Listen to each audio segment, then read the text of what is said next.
PUBG वाला भूत। दिल्ली शहर में रोहन नाम का एक छोटा बच्चा अपने मम्मी पापा के साथ रहता था। रोहन पढ़ने में कुछ खास नहीं था। उसकी इसी बात से रोहन के माता पिता बड़े ही परेशान रहते थे। एक दिन घर में रोहन अपने माता पिता से फोन के लिए जिद करने लगा। माँ, मुझे एक फोन चाहिए। रोहन, इतनी छोटी सी उम्र में ये फोन लेने का कहाँ से सोचा तुम्हें? नहीं, अभी तुम छोटे हो, कोई फोन वोन नहीं मिलेगा। मेरे सारे दोस्तों के पास फोन है, बस मेरे ही पास नहीं है। मुझे भी फोन चाहिए मम्मी। कह दिया ना एक बार कि कोई फोन वोन नहीं मिलेगा। मेरे दोस्त स्कूल प्रोजेक्ट का सारा काम फोन से ही करते हैं, जिस वजह से उनके हमेशा मेरे से अच्छे मार्क्स आते हैं। मैं ही उनसे हमेशा पीछे रह जाता हूँ। ये सुन रोहन की मम्मी ने उसके पिता से बोला, सुनिए जी, ये सही तो कह रहा है, इसको एक फोन लाकर दे ही देते हैं। क्या पता फोन आने से रोहन के मार्क्स भी अच्छे आने लग जाए। तो ठीक है, और मैं इसे पुराना फोन ही ला कर दूंगा। ठीक है पापा। अगले ही दिन रोहन के पापा ने उसे एक पुराना फोन लाकर दिया, जिसे देखकर वो बहुत खुश हो गया। कुछ दिन तक रोहन फोन को सिर्फ उतना ही इस्तेमाल करता रहा जितनी उसको जरूरत थी। लेकिन एक दिन रोहन के दोस्त ने उसे पबजी खेल के बारे में बताया। खेल के बारे में सुनकर रोहन बहुत ही एक्साइटेड हो गया और वो उस गेम को अपने फोन पर डाउनलोड करने लगा। ये तो बड़ी ही मजेदार गेम है, इसे खेलकर सारी बोरियत दूर हो जाती है।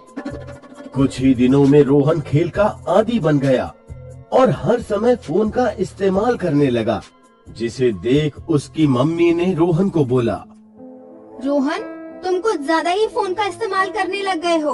हमने तुम्हें फोन इसलिए नहीं दिलवाया था कि तुम अपनी पढ़ाई लिखाई छोड़कर बस फोन का ही इस्तेमाल करो।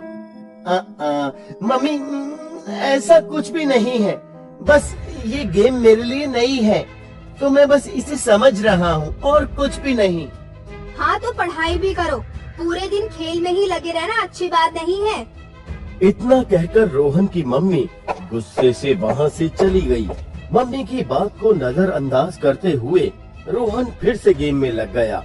एक दिन रात को रोहन जब फोन पर गेम खेल रहा था तो अचानक से उसके फोन की स्क्रीन ब्लैंक हो गई और फोन बंद हो गया। अरे ये क्या, फोन तो बंद हो गया। शायद पुराना फोन है, इस वजह से बंद हो गया होगा। थोड़ी देर में छोड़ देता हूँ, अपने आप ही ठीक हो जाएगा। रोहन ने अपना फोन बिस्तर के साइड में रख दिया और वहीं लेट गया। तभी उसे कुछ अजीब सी आवाज सुनाई देने लगी। रोहन!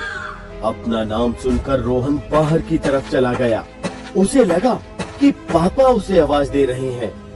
हाँ जी पापा। बोलिए। क्या बोलूं? आप ही ने तो मुझे बुलाया था। मैंने तुम्हें नहीं बुलाया। गेम खेलते खेलते तुम्हारा दिमाग खराब हो गया है क्या? रोहन इसे अपना वहम मानते हुए अपने कमरे में वापस चला गया। जैसे ही रोहन अपने बिस्तर पर लेटा, उसे फिर से वो आवाज सुनाई दी। रोहन! इस बार रोहन डरने लगा और अपने बिस्तर से उठ खड़ा हुआ। रोहन, क्या हुआ? तुम गेम क्यों नहीं खेल रहे? ये सुन रोहन डर गया और अपने फोन की तरफ देखने लगा।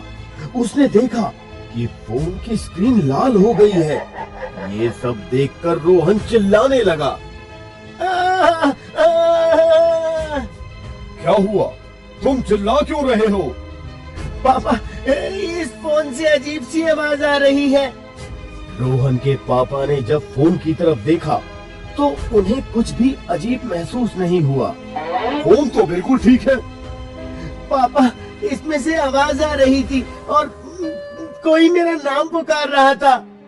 शायद कोई ऐप खुल गई होगी जिसमें से ये आवाजें आ रही हैं। पर पापा, फोन अपने आप बंद हो गया था, तो कोई आवाज कैसे आ सकती है?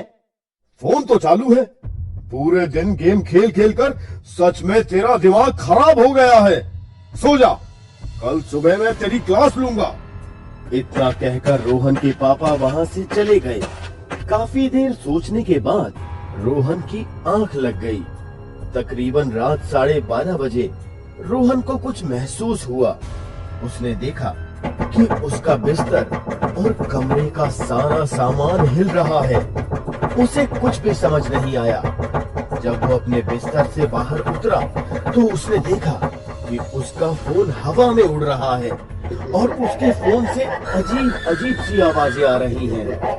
रोहन, क्या हुआ? गेम क्यों नहीं खेल रहे तुम? अपने सामने इतना डरावना नजारा देखकर रोहन डर के मारे बेहोश हो गया। अगली सुबह जब वो उठा तो उसने अपने मम्मी पापा को सारी बात बताई, लेकिन उन्होंने रोहन की एक ना सुनी।